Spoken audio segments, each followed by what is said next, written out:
नमस्कार, स्वागत छ यहाँलाई नेप्से ट्रेडरमा। आज बजार 9.5 अङ्कले बढेको छ, जुन चाहिँ 0.45% ले हुन आउँछ।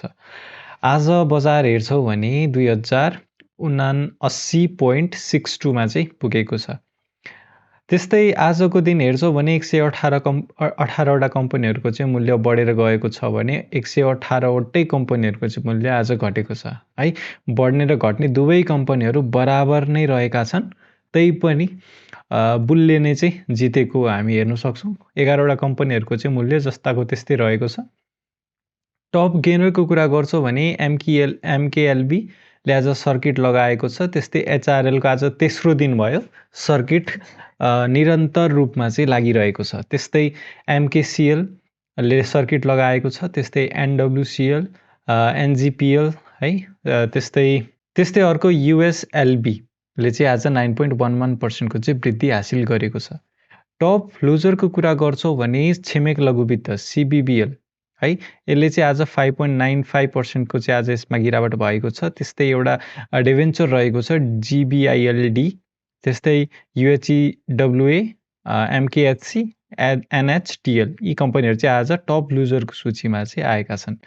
टप टर्नओभरको कुरा गर्छौँ भने सोना, RNLI, NGPL, ह्याथी र NRN मा चाहिँ टर्नओभर धेरै देखिएको छ भने भोल्युमको हिसाबमा हेर्छौँ भने सोना, NGPL, निफ्रा, RNLI र HDHPC मा चाहिँ आज भोल्युम धेरै देखिएको छ। ट्रान्जेक्सन वाइज कुरा गर्छौँ भने सोना, त्यस्तै RNLI, CLI, त्यस्तै निफ्रा र ह्याथी, यी कम्पनीहरूमा चाहिँ ट्रान्जेक्सन वाइज धेरै कारोबार भएको छ। हिजोको तुलनामा चाहिँ टर्नओभर निकै कम आएको छ। हिजो 6.11 अर्बको आएको थियो भने आज 5.13 अर्बको मात्रै आएको छ। सो भोल्युमले साथ नदिनुको के कस्तो परिणाम हुन सक्छ हाम्रो बजारको लागि, त्यो एकछिनमा हामी टेक्निकल एनालिसिस गर्ने बेला चाहिँ हामी छलफल गर्नेछौँ। अहिले चाहिँ सेक्टरतिर लागौँ।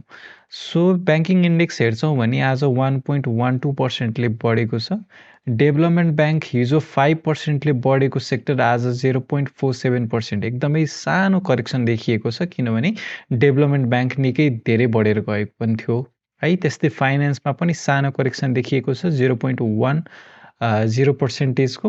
होटल एन्ड टुरिज्ममा पनि करेक्सन देखियो। आज सबसे धेरै करेक्सन सायद होटल एन्ड टुरिज्ममै देखिएको छ 0.84%। हाइड्रो पावरमा पनि आज करेक्सन देखियो 0.50%, हिजो पनि देखिएको थियो, आज पनि देखियो।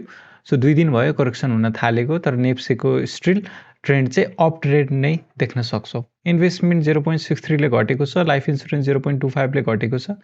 आज मार्केट लिड गर्ने ब्याङ्किङ, म्यानुफ्याक्चरिङ एन्ड प्रोसेसिङ रहेको छ है त है, किनभने मैले ब्याङ्किङ म्यानुफ्याक्चरिङ भन्दा पनि यो अदर बढेको छ, तर अदरमा चाहिँ 6 वटा कम्पनी मात्र भएको कारणले मैले चाहिँ ब्याङ्किङ र म्यानुफ्याक्चरिङ लिए।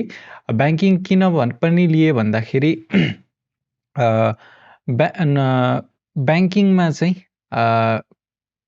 के छ भन्दाखेरि यो चाहिँ एउटा हाई क्याप कम्पनी भयो, हाई क्याप सेक्टर भएको कारणले गर्दाखेरि चाहिँ मैले ब्याङ्किङ इन्डेक्सलाई चाहिँ आजको लिडर भनेको छु। त्यस्तै माइक्रो फाइनेन्स हेर्छौँ भने 1.02% ले बढेको छ। म्युचुअल फन्डमा सानो वृद्धि छ 0.32% को। नन लाइफ इन्सुरेन्स हेर्छौँ भने 0.13% ले करेक्सन आएको छ। अदर इन्डेक्स आज सबैभन्दा धेरै बढेको छ 2.21% ले। ट्रेडिङ इन्डेक्स भने 0.01% ले बढेको छ है। अब लागौँ टेक्निकल चार्टतर्फ। टेक्निकली बजार हेर्छौँ भने चाहिँ आजको क्यान्डललाई यदि यसलाई चाहिँ हामीले नाम दिने हो भने यसलाई चाहिँ सुटिङ स्टार क्यान्डल भनेर भन्छौँ।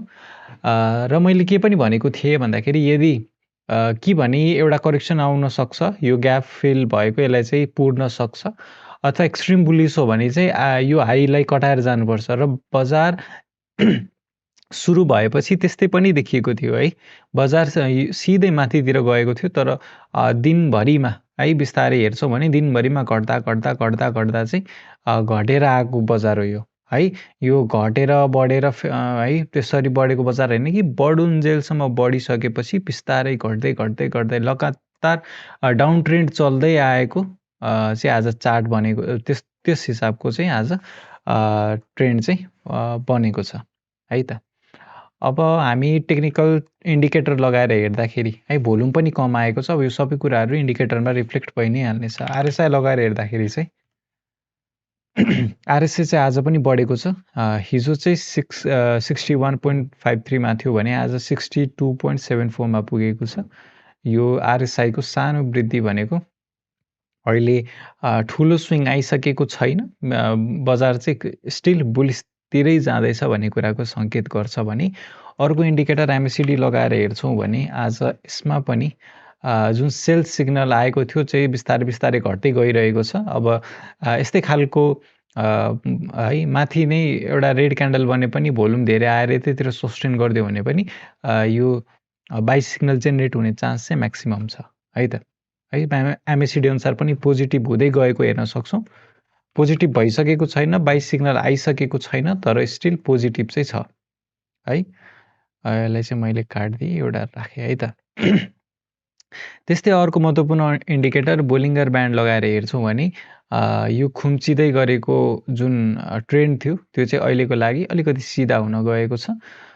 फेरि पनि एउटा अब ठुलो र्याली नआएसम्म यो फेरि खुम्चिने अथवा छुट्टिने चाहिँ अहिलेलाई हुँदैन है। अब बढेर गयो भने चाहिँ बल्ल यो डाइभर्जेन्ट देखिन्छ, यो तलतिर जान्छ कि भने ठुलै अङ्कले चाहिँ क्यान्डलहरू तलतिर आउनुपर्ने हुन्छ। अनि त्यो केसमा मात्र चाहिँ के हुन्छ भन्दाखेरि चाहिँ अप्पर ब्यान्ड यो अप्पर र लोवर ब्यान्ड चाहिँ फेरि खुम्चिन ट्राई गर्छ, तर खुम्चिनु पर्नेसम्म खुम्चिसकेको छ। अब चाहिँ बजारले कि अप कि डाउन ट्रेन्डतिर चाहिँ एउटा ट्रेन्ड चाहिँ 100% निर्धारण गर्ने समय चाहिँ आइसकेको छ भन्ने कुरा चाहिँ हामी बुझ्न सक्छौँ है त। हस् त आजलाई यति नै। भिडियो कस्तो लाग्यो मन परेमा लाइक गरिदिनु होला, केही सर सुझाव छ भने कमेन्टमा बताइदिनु होला, च्यानलमा नयाँ हुनुहुन्छ भने सब्सक्राइब गरिदिनु होला। हस् त आजलाई यति नै, धन्यवाद।